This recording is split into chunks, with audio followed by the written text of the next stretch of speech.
माँ पर और पिता पर कुछ पंक्तियां आपके बीच निवेदित करता हूं।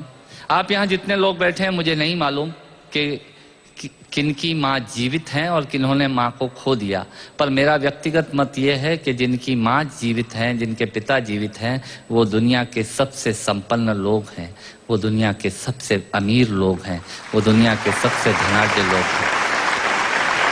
1 मिनट के लिए बचपन में लौटिएगा, याद कीजिएगा जब हम बहुत छोटे थे, माँ की गोद में थे, माँ का स्तनपान करते थे, तब माँ का एक स्तन मुंह में लेकर हमने उस माँ को दूसरे स्तन पर अपने छोटे छोटे पैरों से न जाने कितनी बार मारा, पर उस माँ ने हमें दूध पिलाना बंद नहीं किया। मित्रों, लात खाकर भोजन देने की शक्ति उस परमपिता परमेश्वर ने दुनिया में यदि किसी को दी है, वो सिर्फ माँ को दी है। माँ के अलावा ताकत किसी के पास नहीं है। मैं उस माँ की वंदना में कविता पढ़ता हूँ।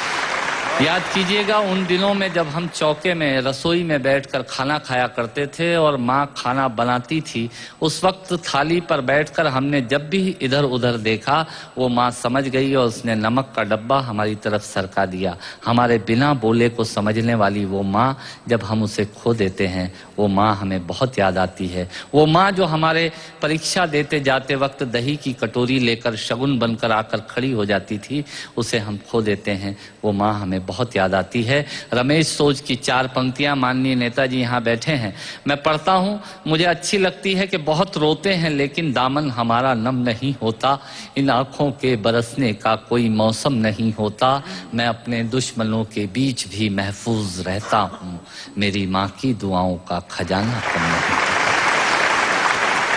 स्वामीनाथ पांडे की 3 पंक्तियां सुनाता हूँ। स्वामीनाथ पांडे ने 3 पंक्तियों का उपन्यास लिखा। अमिताभ जी बैठे हैं, जया जी बैठी हैं। 3 पंक्तियों में पूरा उपन्यास लिख दिया उसने। लिखा, एक विधवा माँ थी, उसके 2 बेटे थे। एक बेटा नीचे वाले माले पर रहता था, दूसरा बेटा ऊपर वाले माले पर रहता था। विधवा माँ 15 दिन एक बेटे के यहाँ खाना खाती थी, विधवा माँ 15 दिन दूसरे बेटे के यहाँ खाना खाती थी।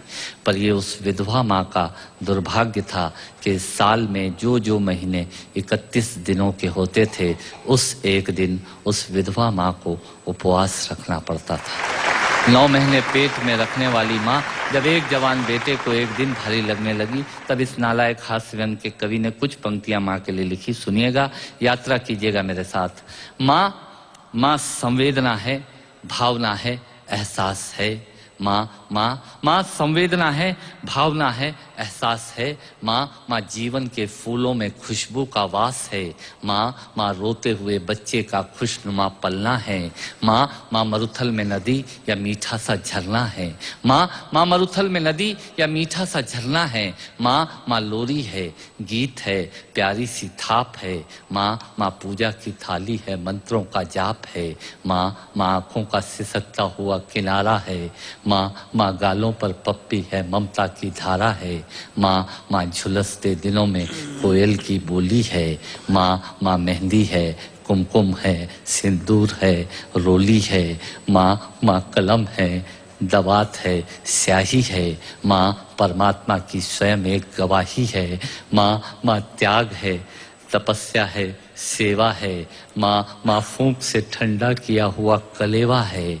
माँ अनुष्ठान है, साधना है, जीवन का हवन है।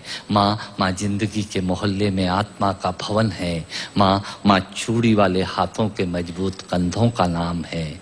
माँ काशी है, काबा है और चारों धाम है।